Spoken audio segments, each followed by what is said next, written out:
Shalom, shalom, shalom, my brothers and sisters of the nation of Israel, so-called blacks, Hispanics, and Native American Indians, the Israelites that the Bible speaks. So welcome, welcome, welcome to another episode of 3 Commands in Our History.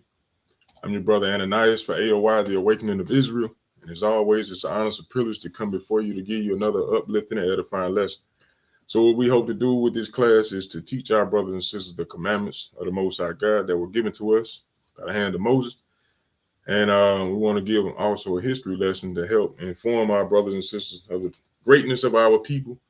Also, some of the things that we went through, some of the battles that we overcame, and to help our people furthermore continue to push throughout this life that we have right now. But nonetheless, welcome to another 3 commandments or 3 commands in a history lesson. And we're going to strive to teach our brothers and sisters to continue to push forward. Giving all honor, glory, and praise to Yahweh by Hashem Yahweh Shai for the abundance of all things. Appreciate you, brothers and sisters, tuning in. But we're going to open up with the book of Deuteronomy right quick. Start it off. Give me 1 second. Let me put on the screen. Go to the book of Deuteronomy, chapter 6, verse 24 and 25. And it reads, "And the Lord commanded us to do all these statutes, to fear the Lord our God for our good always, that he might preserve us alive as it is this day." So part of keeping these commandments is so that we will have a good life, so we will live good always. Verse 25, "And it shall be our righteousness if we observe to do these commandments before the Lord our God as he commanded us." So if we strive to be righteous, brothers and sisters, we must keep the commandments. That's what we are reading right here. This is the precept to prove it. Righteousness is keeping the commandments. Now, we've all fallen short, but our job and mission is to awaken our brothers and sisters so that they can keep the commandments and live a righteous life. All right. So as stated earlier, our job, our mission is to do what? Teach commandments. So we're going to dive right into it. But we're going to go to the book of Nehemiah right quick. Let's go to the book of Nehemiah, chapter 10, verse 31. Nehemiah chapter 10, verse 31.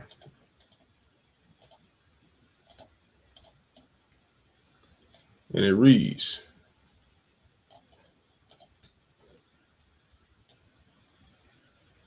"And if the people of the land bring ware or any victuals on the Sabbath day to sell, that we would not buy it of them on the Sabbath or on the holy day, and that we would leave the 7th year in the exaction of every debt."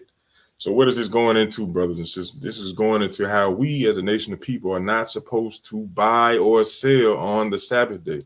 The Sabbath day, of course, for those who don't know, is a day of rest. The 7th day is the last day of the week, the 7th day of the week. So Nehemiah was furthermore explaining to the people, which they already knew, but they had rebelled against it just as we once knew, but we have forgotten who we are as a people and forgotten the things that we are supposed to be doing. So Nehemiah was reminding the people that on the Sabbath day that we would not buy or sell on the Sabbath day. That is a commandment, brothers and sisters. So whether you're old to this truth, I mean, not old, but have been in it for a while, or rather you're brand new to it, understand that part of being an Israelite is that we have customs and laws and traditions to live by, given to us by the Most High God, Yahweh by Hashem Yahweh Shai. Which means on the Sabbath day, one of the commandments that we are to do is not to buy or sell. So on Saturday, I put it out like this, from Friday sundown to Saturday sundown, which is the Sabbath, we are not to buy or sell. And it's other commandments that go with it. No working as well, no cooking, things of that nature. But this is the scripture that we're going over today, clearly explaining how we are not supposed to be buying or selling on the Sabbath day. All right. Not going to spend too much time on it, but do your due diligence and open the Bible and read it. All right. And apply. All right. Next, we're going to go to the book of Ecclesiasticus. Give me a second. The book of Ecclesiasticus, chapter 3. I don't know why the screen acting up.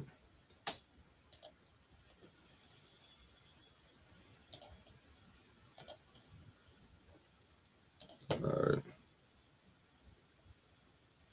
Go to the book of Ecclesiastes, chapter 3, verse 12. We're going to read it at 16. All right. This is something that's key for the children, or for us all, for that fact. But this is Sirach, or Ecclesiasticus, in the Apocrypha, chapter 3, verse 12, and it reads, "My son, help thy father in his age, and grieve him not as long as he shall live, as long as he liveth." Excuse me. So, saying, help thy father in his age. When he gets older, till he gone, continue to help thy father, and grieve him not, meaning don't make it hard for him. Don't be problematic. Don't come with the foolishness, the rebellion. Help thy father in his age. Verse 13. And if his understanding fail, meaning his memory, things he used to know, he used to be sharp at, if it starts to fail, have patience with him, and despise him not when thou art in thy full strength. So when you become grown, brothers and sisters, do not be impatient with your parents. They're growing older. The memory's not as sharp as it used to be. Neither are they as strong as they used to be. So as we continue to grow older into our full strength, we have to do what? Be patient with our parents and grandparents. You know what I'm saying? When they understand and start to fail them, hey, be patient. Don't despise them and get all in your feelings and be emotional, or start trying to make fun of them or belittle them. All right. Verse 14, and it reads, "For the relieving of thy father shall not be forgotten, and instead of sins, it shall be added to build thee up." So when you help your father out, your mother help them out, it will not be forgotten. And instead of sin, it shall be added to build thee up. So instead of you going off and doing things you know damn well you ain't got no business doing, when you helping your father, relieving your father, helping them to do these things, it shall build thee up, rather than you running off in a sinful nature. Excuse me. Verse 16 or 15. "In the day of thine affliction, it shall be remembered." What shall be remembered? You tending to your parents. You not creating problems for them, making it grievous for them. Not being impatient when their understanding start to fail. "In the day of thine affliction, it shall be remembered." By who? By the Most High. Yahweh Ba'Shem Yahushua. "Thy sins also shall melt away." So that's a benefit of that, brothers and sisters. When you do right by your parents, in the day of affliction, it shall be remembered by the Most High. Meaning He gonna help melt away those sins that you have done in previous times and help you out, as the ice in the fair warm weather. So when you do right by your parents, hey, your sins are gonna be melted away, just like the ice in warm weather. "He that forsaketh his father is as a blasphemer, and he that angereth his mother is cursed of God." So keep that in mind as well. That's very key right there. And it's something that the church does not talk about. It's not talked about at school, and it's rarely talked about in our own households. You're not going to find this information everywhere until you open up the Bible and actually read it for yourself. All right. So as we go through these commandments, we show you that what the Christian church teaches is a complete lie, because they don't teach you how to respect your parents, how to love your parents, how to remove sin from your table, from your scroll, from your existence, from your day-to-day life. They just say that you just have to have faith and believe. No, you have to keep the commandments. Faith without works is dead. We all know that. We've all heard this.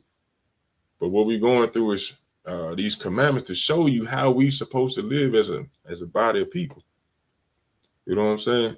Matter of fact, let me get this other precept. I'm going to go to Deuteronomy chapter 4 right quick.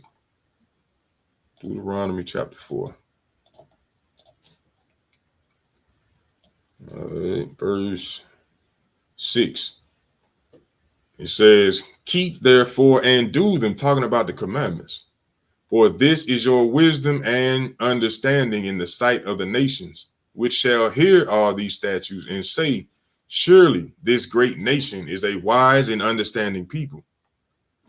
For what nation is there so great who have God so nigh unto them, as the Lord our God is in all things that we call upon him for? And what nation is there so great that have statutes and judgments so righteous as all this law, which I set before you this day? You see that? Verse 9. Only take heed to thyself and keep thy soul diligently, lest thou forget the things which thine eyes have seen, and lest thou depart thy heart all the days of thy life, but teach them thy sons and thy sons' son. So this is supposed to be a continual thing that we teach our brothers and sisters. Teach them the commandments, laws, statutes, and commandments of the Most High God. So what do we review? We went over Nehemiah chapter 10, verse 31, explaining and breaking down how we are not supposed to buy and sell on the Sabbath day. And when we break these commandments, death comes behind that, brothers and sisters. So don't take it lightly. All right. Secondly, we went to Sirach chapter 3, verse 12 through 16, teaching us how to do what? Honor our parents, how to not grieve them. Now we're going to go to the book of Colossians chapter 3, verse 23. The book of Colossians chapter 3, verse 23. And it's a short one, but hey, it's a commandment nonetheless, because we struggle with this as a people. All right, this is the book of Colossians in the New Testament, chapter 3, verse 23, and it reads, and whatsoever ye do, do it heartily, as to the Lord and not unto men. Now that right there is something that we as a people truly do struggle with, because we don't want to put in real work on anything that we do. We do most things that we do half-heartedly. Half-heartedly. The bare minimum requirement is what we normally do.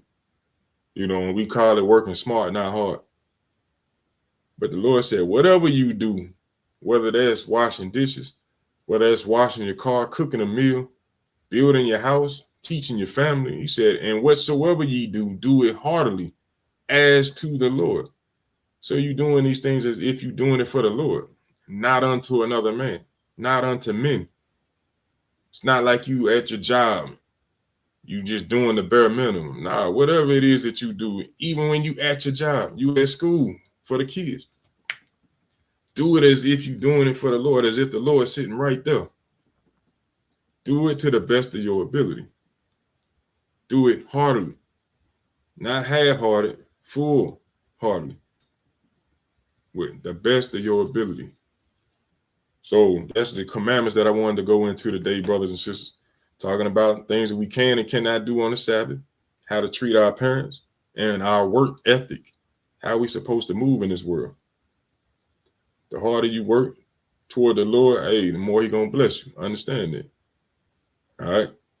So now we want to go to, let me pull this up for you.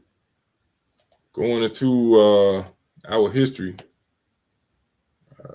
Where is it? I'm going to read this article first. Then I'll pull out and go to something else. All right. What we're going into today is talking about the Speculum Oris. It's something I ran across, and it's something that I think our brothers and sisters need to be aware of. And it's dealing with some of the things we had to endure as a people during slavery. All right. Now, a lot of people, they don't want to hear the things that happened during slavery. Some people don't even want to believe that it actually happened. But it did happen, in fact, brothers and sisters. And it's biblical. You know, it happened at the beginning of time, and it's been happening ever since. Still going on in the world today.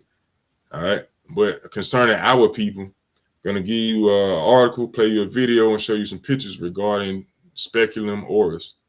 All right. This is from the Encyclopedia of Virginia, and it's called Discipline Aboard Slave Ships.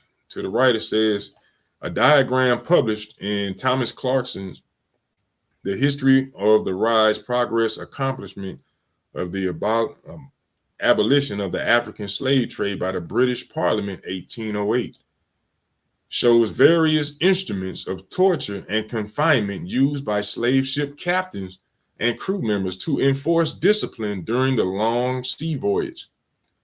Wrist manacles are shown at the top of the illustration and leg shackles at the bottom. Thumb screws designed to torture uncooperative slaves are at the center left. The Speculum Oris at the center right was a mechanism used to force open the mouth of anyone who refused to eat. All right, so what are we looking at? We're looking at the wrist shackles right here, A. All right, to the left right here, you see this is what they were calling the leg shackles. Put your feet in there and clamp them down and lock them. To the right, you see the Speculum Oris. It's a crazy looking contraption that they came up with. And you can see how it's illustrated, how they would twist the bottom of it to actually pry the mouth open, to force us to eat. All right. And then you got this as well at the bottom. Same thing for the ankles, just like the wrist. All right. Oh, now that was a thumb screw right here at the on the middle left. A thumb screw. Basically, put your hands in there and screw it down. All right. So now I'm gonna move and show. Well, I'll show a couple pictures of it right quick. Here's one alive that they had. See how it has the thin end pieces on there, or the clamps. So when you twist it on this end, it would pry the mouth open. Here's another image of another one. We've all seen this image before. Here's the illustration showing you how it worked. It will go in together and you spin the bottom part of it or twist it, and it would pry the mouth open where they could stick a funnel in our mouths and force us to drink and eat. This is called the Speculum Oris. All right. Now, let me see if I can play this video right quick.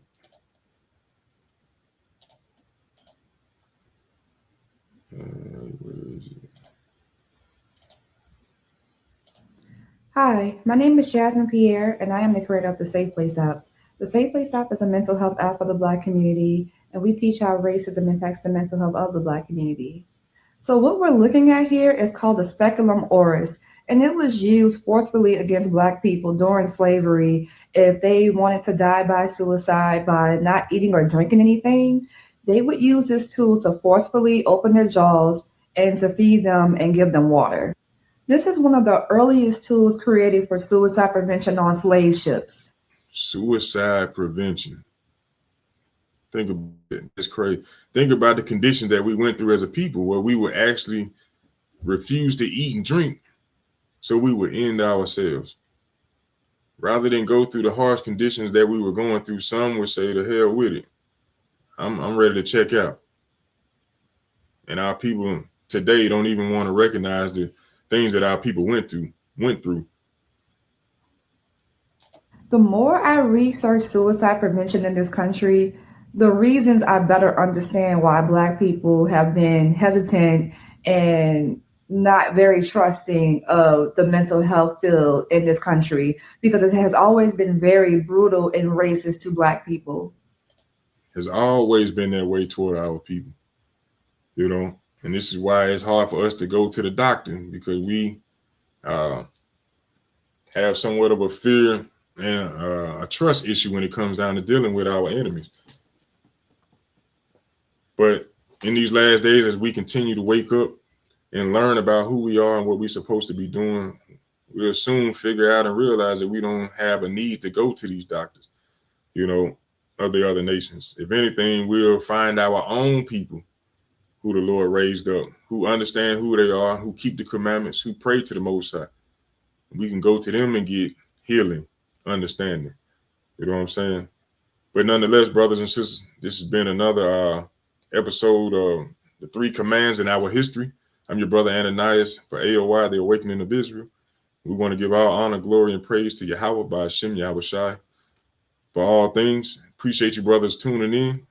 I pray and hope that you learn something, that you take these commands and apply it to your life and continue to search out the scriptures daily to find out the other commandments. This is just something put together to help jumpstart our brothers and sisters on their journey to learning who they are and what they're supposed to be doing.